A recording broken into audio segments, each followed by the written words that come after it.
Over the past 30 years, the United States has been facing increasing economic disparity among different social and ethnic groups. While many white American families have been able to gain exorbitant economic resources in order to support their families, many African American, Latino, and minority families have been struggling just to get the most minimal amount. Economic resources are major catalysts for achieving a valuable education, which can help children gain social mobility and a higher education. But due to the economic disparity among different ethnic groups, many minority children are unable to access the educational resources they need in order to achieve their goals for a higher education. People how they thought the wealth in this country was divided. But what's most interesting to me is the reality compared to our perception. So ignore the ideal for a moment, and here is the actual distribution, shockingly skewed. Not only do the bottom 20% and the next 20%, the bottom 40% of Americans barely have any of the wealth. I mean, it's hard to even see them on the chart. But the top 1% has more of the country's wealth than 9 out of 10 Americans believe the entire top 20% should have.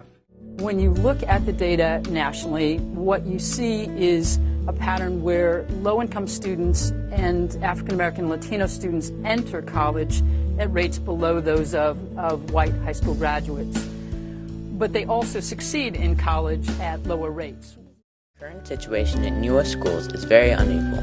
Data that measures every aspect of the classroom reveals that race and finance often provide obstacles to young children trying to learn. If I have kids, I want kids to be in this environment. What? Like around here. I want my kids to have better than what I had. I'm just so afraid for him. I cry for him sometimes because I know he can easily be influenced to do things that he shouldn't do. I stayed back one grade, and it was in the second grade. Why? Because my father had passed.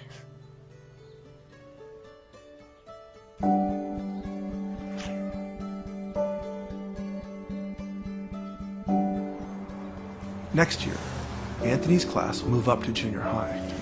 Most will go to John Philip Sousa, which the Washington Post called an academic sinkhole. If Anthony goes to Sousa, odds are he will enter high school 3 to 5 grade levels behind. Anthony's class visits the Seed School, the first urban public boarding school in the country.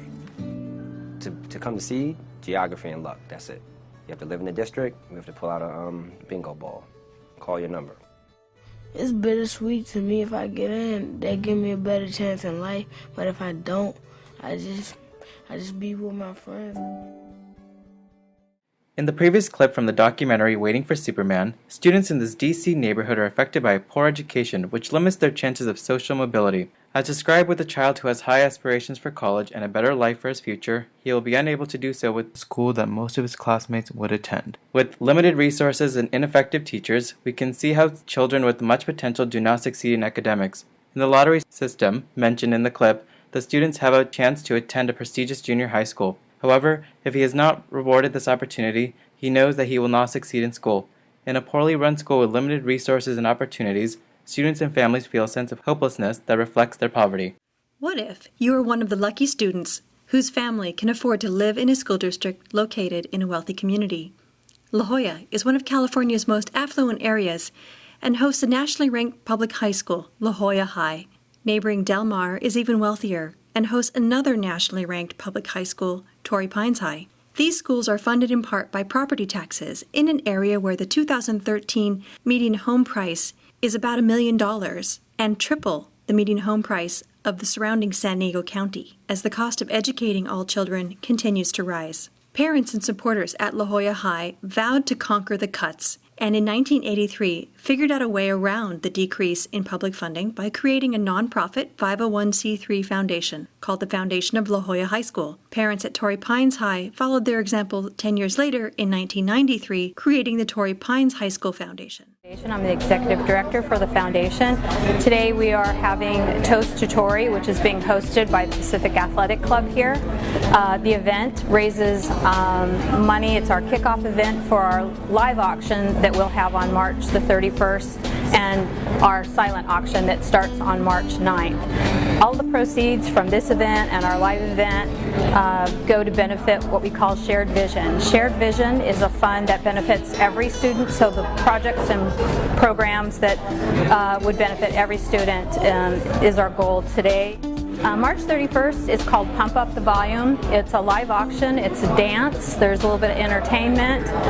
It's really a fun, casual evening, jeans only, no dressing up, no black tie, no dragging all our stuff to hotels. It's just about our 10 top items that we have.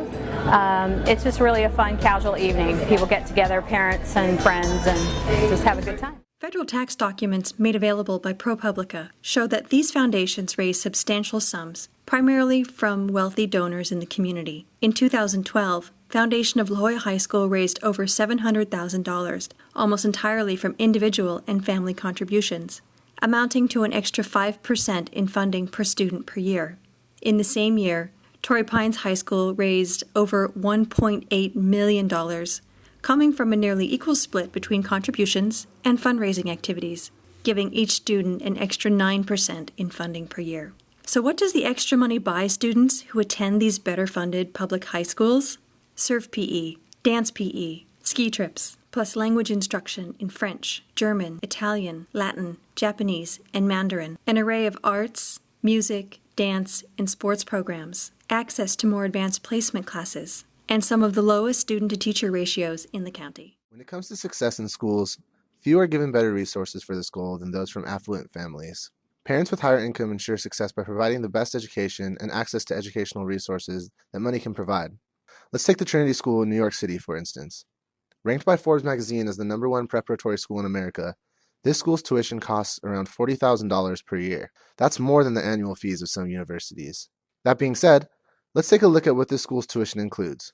Global study abroad options, over 20 clubs, internship programs, and strong arts and athletics programs. In Trinity's music department alone, which brings in local New York musicians to teach classes, the students receive access to unique forms of social capital that wouldn't be available in most public schools. With such diverse programs, students are given more access to social capital and cultural capital, which can give students an advantage over their public school counterparts. Not only are there multiple resources for students to access, but with a $40,000 tuition, there are signs of parental support at home for their child's success and an investment in the child's educational success. Even with scholarships and financial aid packages, only students who show exceptional potential are considered for aid.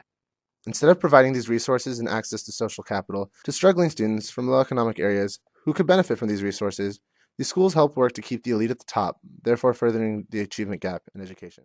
Cultural capital can be thought of as knowledge and experiences that children have obtained outside of school, which confers advantages in the classroom. For example, a middle-class child that has a computer at home will be better equipped for courses that require the use of a computer, as opposed to a student from a lower economic class whose family can't afford such a computer.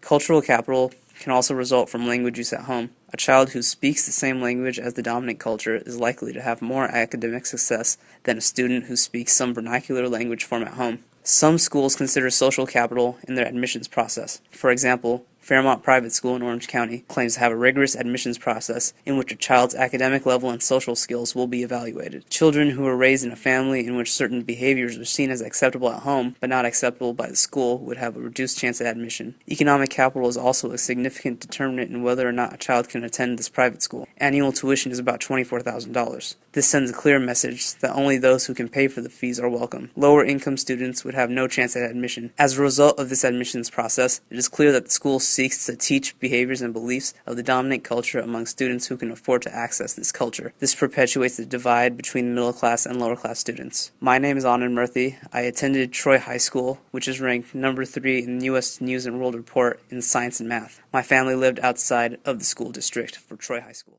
I wanted to attend Troy High School because it was a major school where I lived, and it was very competitive. It had an IB program and an AP program, and also had a technology program, which really helped students become competitive applicants for a college. My family worked around living outside the district by using a family friend's address, and we had all our mail sent there, and that way I actually technically lived inside the district. Going to that high school was worth breaking the rules because it was a very competitive school. The chance to take all those AP tests and to gain a better foundation with the International Baccalaureate program and the technology program, which gave me an internship, which I was able to learn a great deal about business and all other facets of what's necessary to be a successful applicant were really beneficial to me. If I didn't break the rules, I'd end up going to my normal district school, which also had its own tech and IB program, but they were brand new and they were not up to the standards of Troy High School.